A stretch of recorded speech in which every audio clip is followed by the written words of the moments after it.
Good morning, guys. This is Chris from AMPM Runs, and this is a different video than I normally make, but I have run enough this year and run in enough shoes that I thought I would throw my hat in the ring with the top 5 of my favorite running shoes from this year. I got really into running around April. I was doing a little bit of running before that, but I really locked in and started running consistently around April.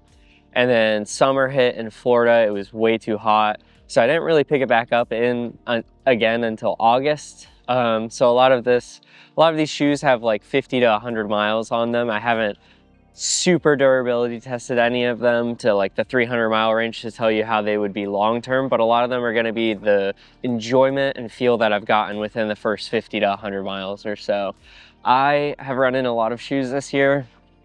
Probably about 15 to 20 pairs, which I know is a lot less than a lot of other running YouTubers, but I don't get sent shoes for free or anything. So any shoes I'm interested in or look at have to be shoes I'm really interested or want to look at for myself. So all of these shoes were bought with my own money. No one's gonna pay me for these shoes or to make this video, so these are all my thoughts and opinions. Before I get to my 5 favorites from this year, I am going to start with some honorable mentions. And one of them I've run in a lot, one of them I just simply haven't run in enough to really have solid opinions. But the first one that I have run in a lot, the first honorable mention, is going to go over here to the Nike Vaporfly 4. You guys, if you've seen my recaps, know my thoughts and opinions on this shoe. I think it is a very fast shoe. I think it is snappy and lively, but it beats my feet up every single time I run in it. I've probably got 35 to 40 miles in it, and I love it. I want to wear it more, but I have to be ready for like aches and pains in a way. It doesn't protect you in any way while you're running. It beats you up. It's also this trade-off for the comfort versus the speed I don't feel is necessarily as impactful nowadays. There's a lot of shoes an ounce or two lighter than this shoe on the market that I don't believe strip themselves back to the absolute bare minimum like this one does. And I think a lot of it comes from, I think the upper is actually quite comfortable and good. A lot of it comes from they lowered the stack height in the heel here to make it a little bit snappier. But something about this formulation of the Zoom X is a bit more stiff. You can see I'm trying to compress it with just my hands, and I really can't get it to compress just pushing. It's quite stiff. It doesn't have a lively kind of compress and then pop back. It's very stiff, but it is light and it is fun. And when you're in the mood to really go fast, I can't deny that it absolutely delivers. Every time I think, maybe today I'm gonna go set my PB just for some fun, I lace these up. Not enough love in me for these to put them in the top 5, but I will give them the honorable mention. I've run in them a good bit. I will continue to run in them. The durability is also very questionable. The Zoom X here on the bottom is it's chipping away in a lot of places that I'm not sure will impact it in the long term. But I did notice that literally after the first run, there was tons of pieces of cracking and chipping off on this Zoom X on the bottom here. The big rubber up front is in perfect condition. Of course, it is a gigantic slab of rubber up here. So second honorable mention is going to be the New Balance SC Elite version 5. And the reason why this one is not higher or ranked better is I have not run in them enough. This is a recent pickup for me. I've done 3 runs in them now. One of them was last night, and the other 2 were half marathons. Yes, I am stupid, and I did not take these on a warm-up run or anything. I went straight into, it ended up being a 13-mile run because I had a stomach ache and had to call it right before the end, but I pretty much ran 2 half marathons in a row in this shoe, and the second one was at a comfortable, relaxed pace. So I didn't get to really put this through its paces for like that snappy speed after it had been broken in for about 20 miles. Yesterday I did, and I think if if I'd gotten this a little bit earlier in the year, this probably would have snuck into the top 5. It has the same bounce and snap and pop that I felt from the Vaporfly 3, which is just electric to me. It compresses, just like I was talking about the Vaporfly 4 doesn't. It compresses the foam so, like, it's so resilient, but it pops back. Like when you get a full foot of weight on there and you're running, it compresses and snaps back so fast, and I love it so much. It is a great shoe. They fixed all my padding issues with the tongue being non-existent when it comes to padding, and I just think it looks great, it's comfortable, it's fun. It stripped back a lot more compared to the second version. You can see just the base is super thin, but that works out for me. I do like a thin, light shoe, and that's kind of the problem here. These are comparable in weight, and this is way more comfortable for those long runs. This does not beat me up. This beats me up, and I feel like, you know, it's hard to justify spending so much on a shoe that's gonna be so catered to that speed when this gives you 95% of the same speed but doesn't destroy your feet. So this one's my second honorable mention. It probably would have snuck in, but I just haven't run in it enough. The SC Elite version 5, you can find this on some really good deals, which is why I ended up picking this one up. I've been able to find this underneath the price of the New Balance Rebel V5, which is their daily trainer. Obviously, you don't want to run every single day in their race caliper shoes, but if you want a nice, comfy, daily, not like a daily tempo, if you're doing a fast tempo or your race shoe, this is a great option. I'm really a big fan. I'll have a full review eventually in the new year on this one, and I'm going to compare it to version 4 because I really like this one. I think they've hit the nail on the head. So let's get into the top 5, the official top 5. Coming in at 5th place, probably no surprise to anybody in the running shoe space, it's going to be the Adidas Evo SL. And you would think, just based on the love that this shoe has everywhere you go on the internet, that this would probably be ranking a bit higher. My problem with this shoe solely lies in this upper construction and kind of the way it feels. This shoe feels vaguely like a one-trick pony. It is a great tempo, daily training running shoe. This Light Strike Pro foam is the one trick. It is electric. It has, again, very similar feeling to the SC Elite version 5, where it compresses and snaps back. It wants to go fast. It's a little unstable, but I kind of like a rowdy shoe that is unstable and fun to run in, so this one works for that. My problem is solely with this upper. The laces are terrible, but it is still electric. If you can swap out the laces, which I need to do because they're so short, they come undone, they don't grip or anything. Swap out the laces. The upper, I don't get along with a lot in my feet. If I am going slower or easier paces, I seem to wiggle around more inside the shoe. Like my foot kind of slides around. It doesn't get locked in. No matter how tight I try to make these terrible laces, like it tight my foot down. Otherwise, it's pretty good. Adequate padding on the back here. It's honestly not so bad. But it does feel a bit one-trick pony. I haven't managed to run in the wet or anything like that, so I can't speak too much to the continental grip on the bottom here. But so far, it looks pretty good. These are at about 75 miles. And I do have a second pair of blue ones that I also run. And again, most of the complaints are these laces in the upper. It's kind of unfortunate to say that so much of the shoe is from the bottom down. This is great. Can have a lot of fixes. And I know we've got the SL2 eventually coming out, and the woven with the different texture, and they have the ATR with a different upper. And I think those might be steady improvements on this current model.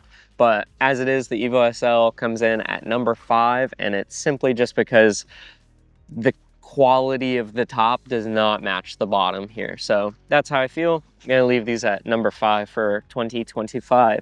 Now we're gonna come up to a shoe I mentioned just a couple minutes ago, and I know this is going to be a hot opinion compared to probably a lot of other running lists, but I am actually going to slide in the New Balance Rebel V5 ahead of the Evo SL. I know some people have problems with this foam dying out around 100 miles. I believe I'm at about 50 in these, and I also wear them casually, walking around, going shopping, stuff like that. They are, I think, some of the best looking running shoes I've seen in a long time. They are so comfortable to wear on your feet all day, and yet I can still go for a run. I can pick up the pace. I can run slow and easy. These are snappy and poppy. The padding is adequate. The grip is excellent. You can see this is about 50 miles of wear. Looks pretty good. Nothing too egregious on here. It hasn't worn down. I haven't noticed any slipping or any major issues. The upper is extremely breathable and compliant. This holds my foot in place. I don't think these laces are honestly the best. If I'm gonna knock the Evo SL, I do think these laces are kind of weak. They haven't come undone, but just like the texture on them, I do know I have to kind of untie it, shift my foot around, and then tie it again. The tongue on here is excellent. It is gusseted. That was a problem for me with the version 4. They kind of fixed everything I didn't like with the version 4, made it look even prettier and perform better. I love this shoe. I run in it all the time. I wear it all the time. It is currently my best mile shoe, which I could probably go beat in another pair of shoes, but it just speaks to, I went on a run in these shoes, and then I got back and I went, you know what? I think I could keep running in these shoes, and I think I could go really fast. It is fun. I love these shoes. I cannot recommend them enough. You can get these on steals. I picked up a second pair of these for a little under $100, and that makes it a no-brainer over the Evo SL. That has come down on some sales too, but I love this. I am curious about the foam dying out around 100 miles so far. I haven't noticed any change in the way this feels. You can see it is quite creased up on the foam in the back here. So perhaps that will wear over time and kind of change the way it compresses. But as it is right now, it seems to be fully cosmetic, and the ride and feel of these is electric and fun. I love it. This is my perfect daily trainer shoe. Does the easy miles, does the little up tempo. I love it. Big fan. It is coming in at number 4, so I know it's going to be shocking for how much I love this, but it's mainly the laces, and it is a simple daily trainer, minimal style. So that brings me to a shoe with possibly a worse style, but more function. That is going to be the MTC H1. This shoe popped up in a lot of shoe reviews probably around October this year, which was perfect timing for me because I did a trail half marathon in November, and I was desperately searching. If you watch any of my older first running videos, you'll know that I was desperately searching for the trail shoe to do that half marathon because I committed for the Adidas Agravic Teryx Ultra, and it did not work. It gave me crazy blisters and it really bothered me. So this was my swing for the fences. I had never heard of MTC before this shoe, and it is fun. This is a great shoe. This circle cell foam here on the midsole, it feels like the Lightstrike Pro in the Evo SL, but now they've put a good upper on it. The foam is a bit chunkier and more resilient, and we have this awesome lug pattern underneath with this big grip for the light trails. This isn't going to be an intense trail shoe. I wouldn't take this on anything technical. This is definitely a road to trail style shoe, but if you want a perfect daily trainer, road to trail style shoe that you could take up to the half marathon distance, I had no problems running in this shoe. The lace system is great for getting a lockdown and making sure that this area, when it starts to swell during those races, you can quickly adjust and keep going. The laces up top, they are a little short because it is just this small section, but it worked pretty well. I'm a big fan of these laces. They didn't come undone during my run at all. You have a nice, generous portion of padding up in the top here. It really, this tongue keeps you protected from any kind of lace bite or discomfort during the run.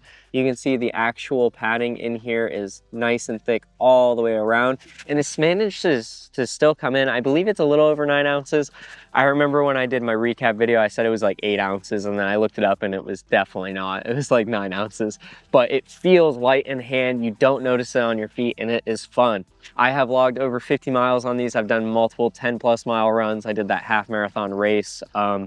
I love this shoe. This is a great shoe. It seems to be really durable. It's kind of filthy. You can see on this side especially, it's caked in like dirt and grime. It's filthy, but I love it. I love this shoe. It is great fun. It is a bit one trick. I don't think I would be setting down any of my fastest mile times, and that's not the intention of this shoe. It is a great road to trail. If you run on any kind of packed dirt or like loose terrain, I was running through like hilly branch covered floors with wet leaves and stuff like that. I noticed no slipping, anything like that on my half marathon run. I live in Florida, so I don't have a lot of technical trails. Most of it is mainly mud and like wet leaves and branches everywhere that you would run into, where you're just kind of dodging, running up and over them. And these had no problems with random extra long strides and jumping side to side while running. These were fantastic. The reason why they're not higher is because I'm not lacing these up for much of anything besides a trail run. If I'm going to run a fast 5K on the road, I'm not wearing these. If I was making a ranking of trail shoes, this would be up towards the top, but I don't run on enough trails to do something like that. So they come in at number 3. If you run on any kind of light gravel roads, this one to look out for. It is mount to coast though, so that also comes into the factor. I don't think you're gonna see a lot of sales or discounts on these. One, it's a popular shoe, it's well reviewed, but I just think you're not going to see the abundance of multiple colorways and things where they randomly cheapen down. So as it is right now, I think it's retails for $160, which is a really great price for what this offers. It is great foam, it is great fun, durable, will last you a really long time, and I'm going to continue running in it. But just if you're looking for the one shoe to do it all for like race days and stuff like that, I just don't think this can slide into that category. It is definitely for like the daily miles, the road to trail, and if you're doing some light trail races, you could get away with it. Number 3, the Mount to Coast H1. Alrighty, now we're in our top 2. These are interesting ones. I've run most of my miles this year. I've done a little over 550 miles this year, which I know in the grand scheme of a lot of running YouTubers is honestly not a lot. Don't worry, I'll be getting a lot more miles in next year. But these are the shoes that I have packed on the most miles. I have bought a second pair of one of these shoes, and I'm looking to buy a second pair of shoes for the other one. I kind of both equate these to the number 1 in their spot for me. They're different style shoes, and there's one I prefer to run in, but they're different style shoes, and I think they're the top at the category that they're going for. So my second place pick is going to be the Adidas Evo Pro 4. I think Adizero is in this one's name. I'm not 100% sure. Does it say it? Nope, it does. Adios Pro 4. That is too long of a name. It's the Adidas Pro 4. It is their marathon 5K racer. I don't know if I would take this all the way up to the marathon, but 5K, half marathon, 10K, maybe you could probably take this up to a marathon. I wouldn't know. I haven't run one yet. Next year. This shoe is electric. Everything I like about the Evo SL, the Rebel V5, the SC Elite V5 in this shoe, but times like 10. This shoe, this foam, I don't know if I can see it because it's so bright, but it squishes and bounces back so fast. The Lightstrike Pro that's in here is not the same that is in that Evo SL. That's probably closer to the Adios Pro 4. This is a newer compound and it is amazing. The upper here is so breathable, so perfect. It is kind of sock-like in its texture. You can see it just kind of wiggles around, but your foot slides in like a sock, locks in thanks to the light lock here. The laces aren't the best. It's an Adidas staple, but with the light lock material here, I haven't noticed them coming undone. They're just kind of short and frayed here. I don't know if my camera will focus on that, maybe a little bit, but they're kind of short and frayed. They stay, I haven't had them come undone or anything, but just looking at them makes me think that they might wear down a bit more than the rest of the shoe. Speaking of, I have about 75 miles on these shoes. This is how the outsole is holding up. I have not noticed any rods breaking. I know that is a #1 complaint with these shoes is people have the fuel rods in the middle here snap. I haven't noticed any issue. I did pick up that second pair kind of in anticipation of that worry. In case it ever comes up, I will have a backup because I love this shoe so much. You can get this on a steel. The padding in the back is adequate. The tongue is paper thin, but I have not noticed any lace bite or anything. These are like my go-to race day shoe. If you're wondering why, if you saw my 5K race video, why I didn't run in these, it's because I got the Christmas colored Alpha Flies and I had never run in Alpha Flies. So that was kind of experimenting. I love them. They came out last year though, so I don't want to include them in the 2025 videos. They probably would have been somewhere up in the top 5, but not #2. I love this shoe. Every time I go for a run in this, I get excited. When I decide today's gonna be a speed run that's long enough or intense enough that I wanna break this shoe out, I get excited. There's a smile on my face when I run in these shoes, and that is something that is just kind of a treat. It is nice to have a shoe that you just get along with and love. I know some people have fitment issues and quality control issues. It's kind of just Adidas's thing. But these are fantastic for me. I love them. These are like everything I want from a race shoe.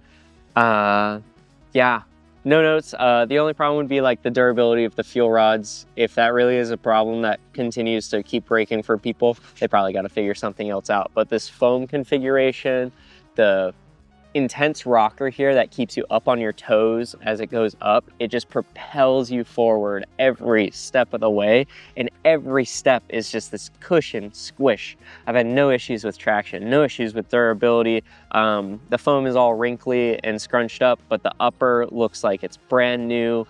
This is my favorite race day shoe. I love these so much. If you're wondering why I got this gross colorway too, I know it is gross. It's cool, but it's like highlighter gross. I also got this on a sale in the first place, and then I got my second pair on an even better sale. So that's why this also goes up there. It's hard to find like an Alpha Fly or something like that on an intense sale. You can find these for pennies on the dollar. You can find these for like $100, $150 very consistently, and I think this would be an excellent race day shoe for tons of people. It is great.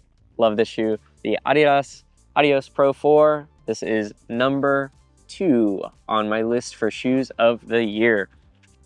All right, I know this video is going on a little long, so I'm gonna wrap this up with my favorite shoe of the year, #1 of the year.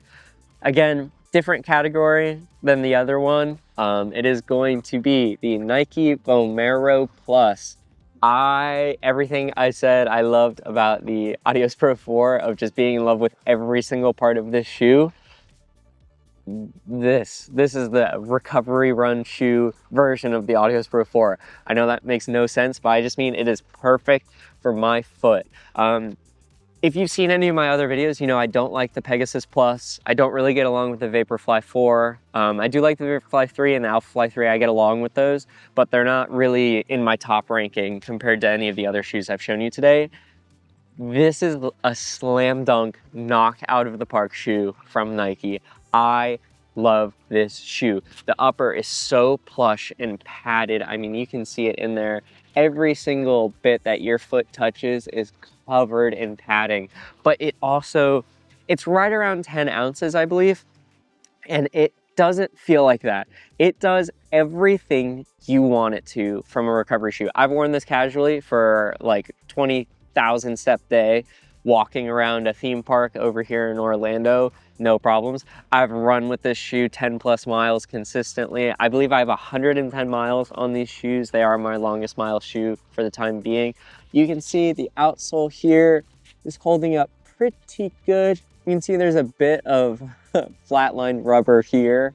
I guess I heel strike when I go at recovery pace, which is pretty funny, but I haven't noticed that really affecting any of the grip levels here.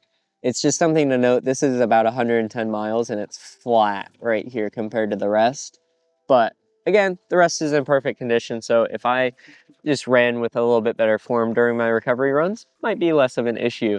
But the upper here, again, just like the Adios Pro 4, it looks brand new. It's a little dusty and dirty. I could probably wipe this down. But no fraying, nothing like that. The laces are excellent. I don't notice them loosening up or anything like that. I will say on the first 5-mile run I think I did on these, I didn't like get it yet. They hadn't like fit perfectly to me. And I was just like, oh, they're kind of another Pegasus Plus to me.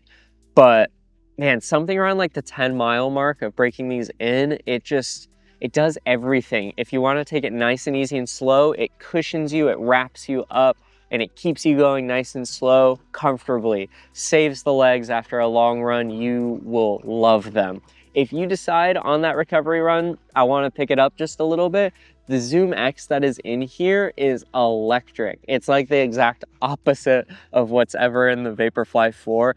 The compression and snap, it doesn't compress super hard like a race day shoe, but it's kind of more springy. Like it'll go down and back up, go down and back up really quickly in a really satisfying way, that if I just decide to throw in some extra strides or something, I don't have to worry about switching shoes or having the wrong shoe on, because this shoe really does it all. You can pick these up on a very steep discount, around like $100, $120 around Christmas time right now. They'll probably quit some of those sales going into the new year. But if you can pick these up, they have so many colorways. I picked these up for like $100 right on release day, because I had saved up a lot of store credit at my local running store. So use that on these. But I would pick these up at full price over and over and over again. They are excellent. When these go, I will be buying a second pair. They have so many colorways, so many options, lots of good deals. And if you need a shoe to kind of do it all, I don't know if I would lace this up for a race day. But everything else, some slightly faster tempos, your long runs, your recovery runs, your daily miles, just a shoe to do it all that you can wear around like shopping too.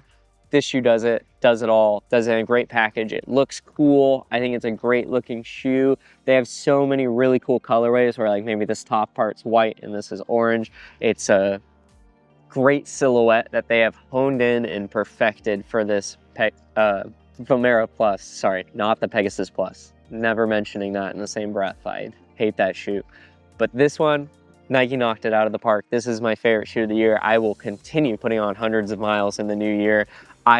Just like the Adios Pro 4, I get excited every single time I go recovery run. Sweet, I get to wear these. You'll know if you've seen any of my recap videos, I am running in those constantly. They are so much fun to me and I love them. So that's my rankings of the top 5 shoes for me of the year, with some 2 honorable mentions. Assuming next year I'll have some more shoes and more experience and a lot more miles on a lot of these shoes, and I'll continue to do recaps and reviews on them. I hope you enjoyed today's video. Let me know in the comments what your top 5s are, or if you disagree with any of my thoughts or opinions here. That's totally fine. Everybody's shoe and foot is different. Everybody's foot and how it fits in a shoe is different. And I would love to hear your thoughts and opinions on shoes that you might have loved last year that I missed out on. Like I said, I kind of try to pick and choose shoes because they're an expensive hobby. So I try to pick ones that I think I'm gonna get the most use out of or really enjoy running, or something that I can make lots of videos out of. So there's a lot of other shoes that slip through the cracks and go under the radar that I would love to try in the new year. So keep an eye out. Let me know which ones you'd love to see me test. That's the top 5 of the year for me, with 2 honorable mentions, and I'll see you guys in the new year. Thank you so much for watching.